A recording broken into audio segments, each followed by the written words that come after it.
How does insomnia and sleep problems affect your mental health? But before we jump into the content itself, I wanted to introduce myself just in case you haven't yet come across any of my videos. So, my name is Beatrix Schmidt. I'm a sleep coach, a professional speaker, and the author of the Sleep Deep Method.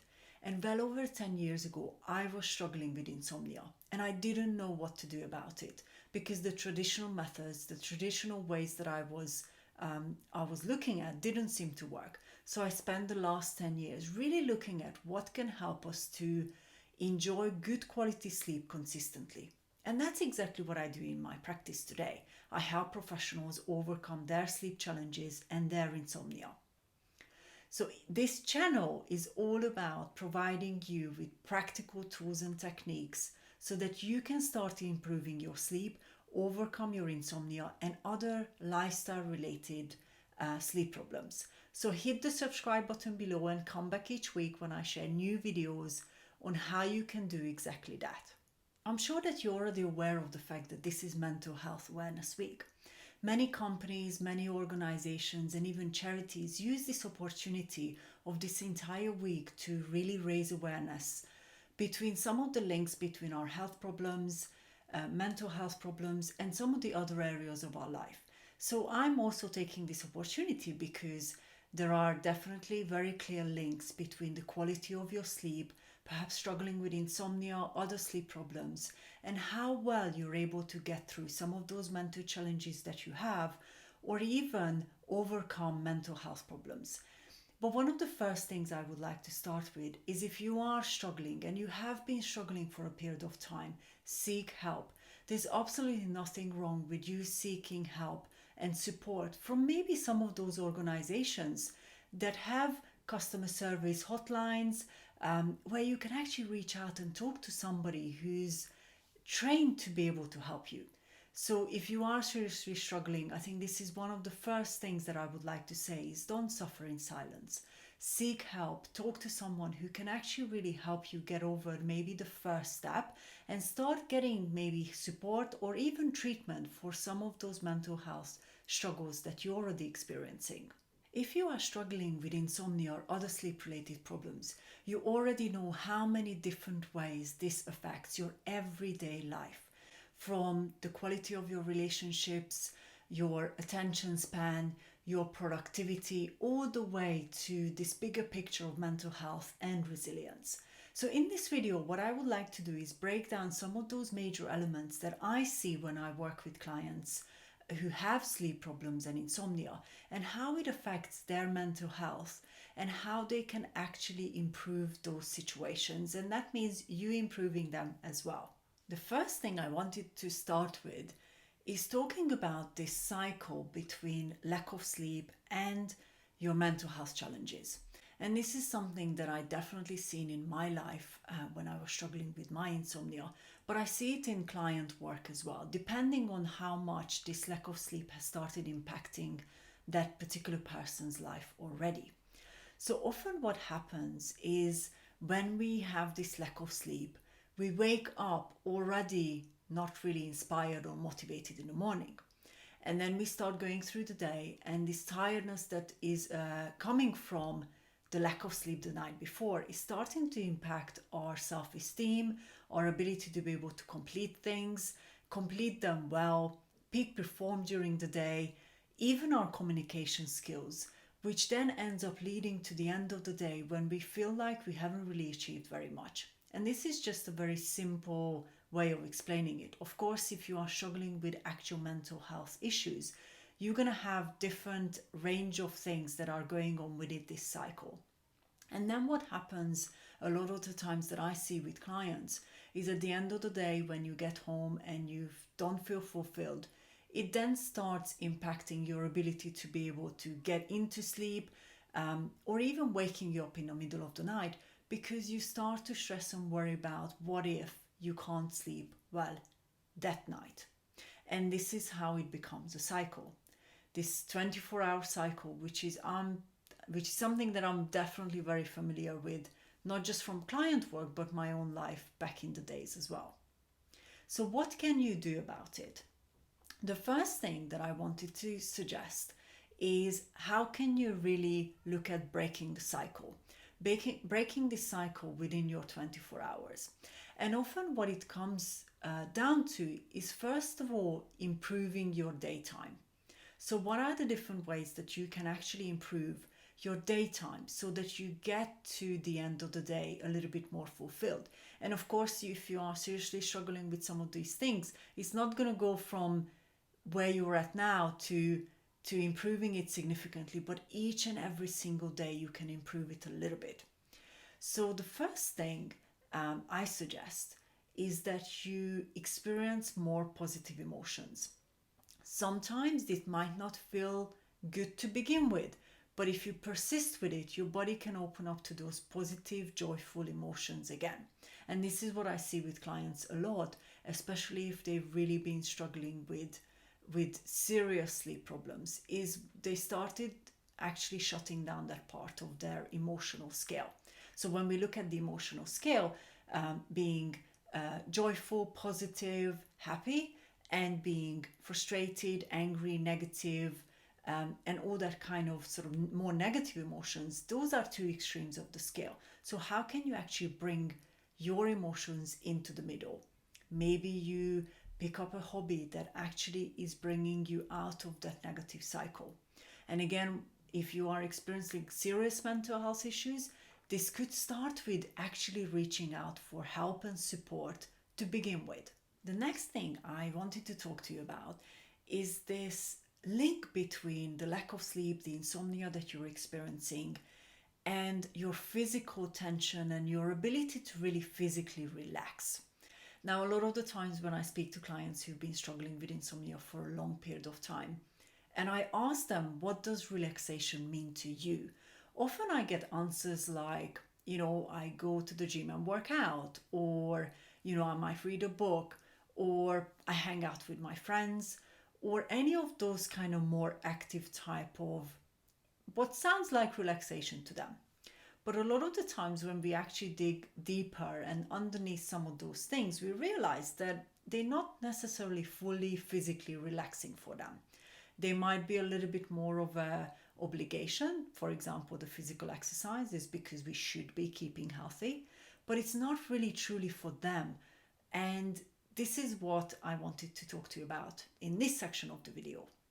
So when you look at your 24 hours, what are those relaxation techniques, ways that you can actually physically train your body and your mind to relax?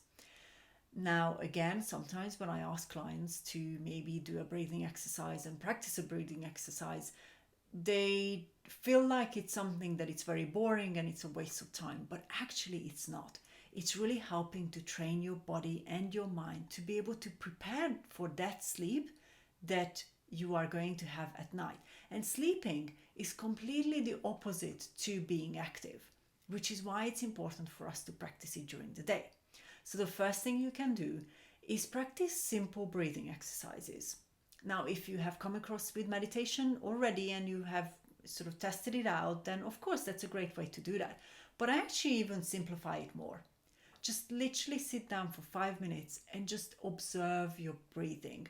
It doesn't even matter if you don't slow it down. Just really start being more connected to your physical body, releasing some of the tension that you might actually build up over the day. And when we look at stress builds up little by little throughout the entire day, which is why a lot of the times relaxation doesn't come easy for a lot of professionals who struggle with insomnia, because during their entire day they're under so much pressure from the night before when they didn't actually sleep well. But this is why it's important to actually practice some of those very simple relaxation techniques during the day. Let's move on to the next part. What I want to talk about in this section is really seeking help and the importance of that, especially if you really struggle with insomnia, sleep-related problems for a longer period of time, as well as mental health issues. Seeking support has still a bit of a stigma around it, and often when I speak to clients, this comes up a lot. I often ask my clients, what does support mean in their life and how does it show up? Are they able to talk to their maybe loved ones about it? Or are they consistently pretending to be okay, and this pressure to be okay and not share some of those struggles that they are going through? So the importance here is to share, to seek support, and it's absolutely not a weakness to do that. I definitely seen that over the years when clients actually really seeked help, not just from me when I was working with them, but actually build a really solid support group. They were able to get through some of those challenges, both mental challenges and challenges that life throws at us much better, which means that you are building this mental resilience for many years to come. And reaching out is definitely one of those practices that will help you, because of course we are going to be at different times of our life under pressure. And when we build that support group and we build that lifeline, a lot of the times we can actually get the support in time so that we're not struggling even more. So without going on and on about this, I just want you to start reaching out. It might not start with you sharing your entire story, because sometimes it's not that easy. I definitely have come across clients over the years who found it a little bit hard to start sharing. But you can start sharing little by little so that you can build up those friendships, build up that support group, so that other people can really understand when they need to actually support you more. The next thing I wanted to talk to you about is your bedroom. Of course, as I work with people on their sleep, a lot of the times when we look at this link between mental health issues and sleep, or lack of sleep, or insomnia, the bedroom is one of the first places to start with, because that's where we're supposed to be resting, relaxing, sleeping. But often the bedroom has become this unsafe environment that the body doesn't really feel like it can relax.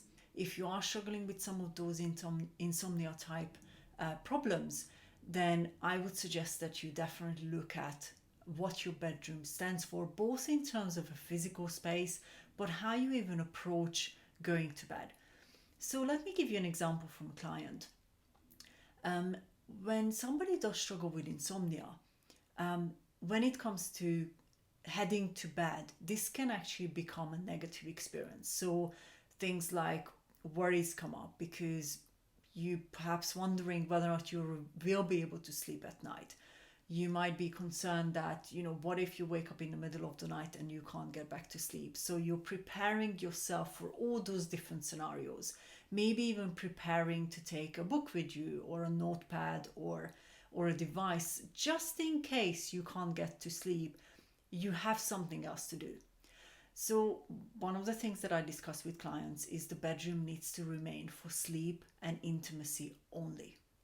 Now, if you have significant mental health issues, this can be very tricky to put in place first. So again, I would definitely stress that you need to seek help with it, because sometimes the first step is improving your mental health issues before you start addressing your sleep issues. But let's look at the other scenario when it's not necessarily the mental health issue is not necessarily a major issue, but it's more about this lack of sleep and insomnia. The bedroom needs to stay a safe and relaxing space. So if you start bringing all these different things into the bedroom, then your brain has all these different options. So of course it's going to, because it's going to have all these different options, sleep is just one option out of maybe reading a book, watching something on your device, going on social media, perhaps checking your emails. So this is what happens a lot of the times when people have brought this sense of entertainment into the bedroom. You're no longer fully committed to resting and sleeping. And when you transform your bedroom to a place which is safe, which is relaxing, which is where you can practice some of the tools and techniques that I mentioned earlier, it can build into a place where you are now able to rest. So what I would suggest you do, and I've shared this in a previous video that I recorded, is stand at the door of your bedroom and look into your bedroom. What are those things that you can improve upon? Maybe bringing a nice smell into the environment. Maybe bringing a color that you like so much. maybe bringing a sound that can actually help you feel more relaxed. These can be really simple but very effective ways for you to transform your bedroom into a place for relaxation and break this link between that lack of sleep that you have and the mental challenges that you might experience during the day. The last part that I wanted to talk about when it comes to this link between mental health and lack of sleep and insomnia is how we're able to rationalize and create more positive thoughts towards the end of the day, especially. And this is something that I experienced when I struggled with my insomnia, and I see it in my client work as well. Often when somebody who has struggled with insomnia for such a period of time, they can get to the evening and they really feel like they really haven't achieved much. Their day was full of mistakes and perhaps they're not really satisfied with what they have achieved. All those things they might not have been able to tick off from their to-do list. This can come in many different forms, so I wanted to just a little bit more generalize within this section. So when we look at coming to the end of our days and really reflecting back on our day, how can you actually make sure that you close your day on a positive note? And even when you've been going through challenges, even when you have had a not so productive day, we can still close the day on a positive note. Because when I look at my life, and this is one of the things that I work with clients on as well, we need to separate each and every single day. Because when we keep rolling the days, we keep rolling all the things that we haven't been able to achieve for days and days and days, it can really create and add to this cycle between mental health and lack of sleep. But when you actually start looking at 24 hours as one part of your week, you can really leave it behind. You can close the day, you can let it go and start fresh every single morning. And this can be very, very effective to help you to get a new perspective. So when you come to your end of your day, how can you find a few things that have happened that had positive outcomes? These don't have to be major things. This can be quite small things. So for me, for example, often what I focus on is this separation between what I achieved at work and what I achieved personally. So for example, when I practice my yoga or I go for a walk, there is an achievement that is helping me to build longer term health.